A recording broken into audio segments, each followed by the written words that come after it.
안녕하십니까. 인사이드 머니의 정재기입니다. 찰스 디킨즈의 소설 크리스마스 캐롤 다들 잘 아실 겁니다. 돈밖에 모르고 친구도 없이 늙어가던 스크루지 이야기 다들 아시죠?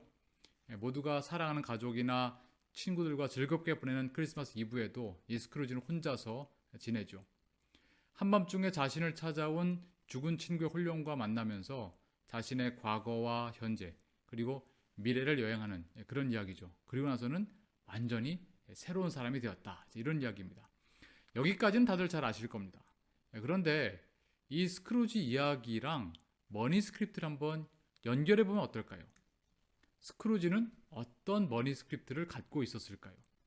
아마 이전 영상을 주의 깊게 보신 분이라면 어렵지 않게 짐작하실 수 있을 겁니다.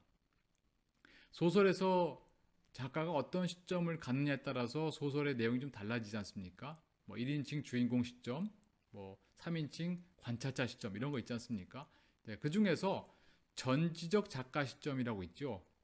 등장인물의 마음속까지 아주 꿰뚫어보는 그런 시점으로 우리가 가서 이 스크루지의 마음속으로 한번 들어가서 생각을 한번 해보시죠. 스크루지는 아마 이런 머니 스크립트를 갖고 있지 않았을까 싶습니다. 돈에 관한 한 누구도 믿어서는 안 돼. 사람들은 내가 가진 돈에만 관심이 있을 뿐이야. 돈을 벌기 위해서 조금도 쉬면 안 돼. 가난해지면 절대 행복할 수 없어. 나 자신이나 다른 사람을 위해서 돈을 쓰면 안 돼. 아마 이 밖에도 더 많은 스크립트를 갖고 있었을 겁니다. 그런데 이랬던 스크루지가 자신의 과거, 현재, 미래를 여행하고 나서는 어떻게 되었죠? 이웃을 위해서 돈을 정말 잘 쓰는 그런 사람이 되었습니다. 불과 하룻밤 사이에 완전히 새로운 인생이 되었죠. 주변 사람들도 깜짝 놀랐습니다. 자, 우리도 이런 스크루지처럼, 물론 우리는 스크루지보다 훨씬 더 나은 사람들입니다만, 우리의 머니 스크립트, 그 중에서도 우리를 힘들게 만드는 이 스크립트를 한번 바꿔볼 수 있지 않을까, 이런 생각을 해봅니다. 물론 스크루지처럼 하룻밤 사이에 극적으로 확 바뀌지는 않겠죠. 하지만 그렇다고 해서 불가능한 것은 또 아니니까요. 자, 그렇다면 지금부터 머니 스크립트를 바꾸는 시간 여행을 한번 저랑 같이 떠나보시죠. 어린 시절로 돌아가서 돈에 관한 가장 뚜렷한 어떤 사건이나 장면 하나를 한번 떠올려 보시죠. 어떤 기억이었습니까? 유쾌한 기억일 수도 있고 아니면 두 번 다시는 떠올리고 싶지 않아, 돌아가고 싶지 않아, 그런 기억일 수도 있을 겁니다.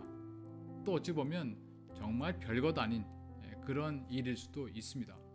하지만 중요한 것은 여러분의 마음속에서 가장 중요하다고 여기는 일, 그것을 이제 찾아내는 것이죠. 자, 그 일에 대해서 한번 짤막하게 적어 보십시오. 여러분만 알 수 있는 표현으로 적어도 관계 없습니다.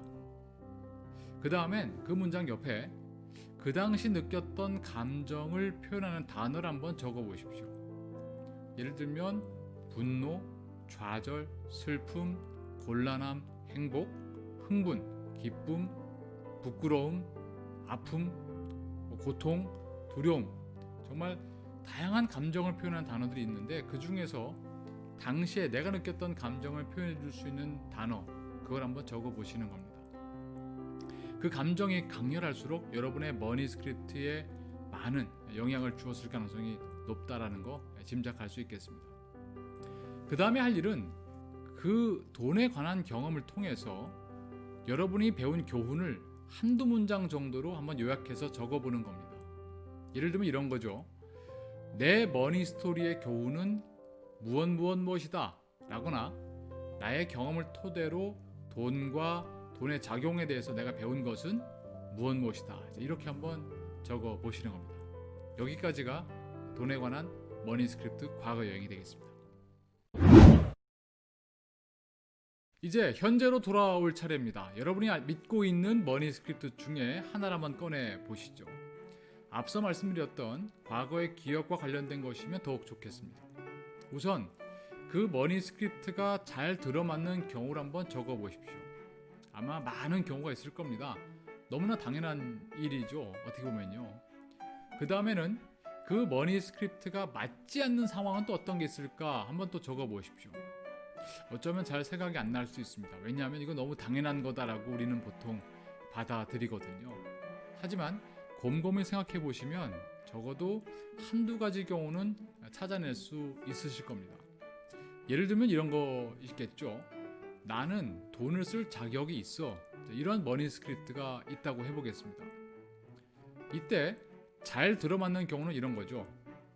내가 애써서 번 돈을 나의 휴식과 충전을 위해서 쓸 수 있어.